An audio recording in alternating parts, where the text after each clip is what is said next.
Hello guys, ito na naman tayo, babalik na lang tayo. So ito, lalakad ulit tayo pauwi. Nagpunta tayo ng park. Napansin ko lang, tingnan nyo, ayan.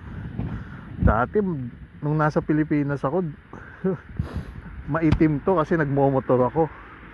Yung nasa Dubai ako, ganyan, maitim. Ngayon napansin ko,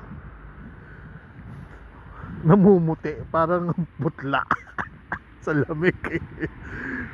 Diyos ko po. Grabe, kaya pala yung mga tao dito maputla. Nakakatawa naman.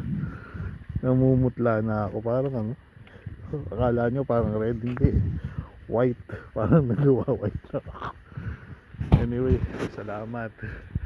Ganito pala feeling pag ano,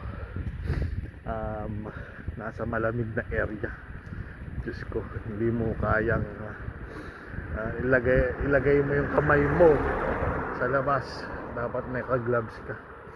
Anyway, ayan po, ayun ang bahay namin, accommodation. Ayan. So anyway, thank you.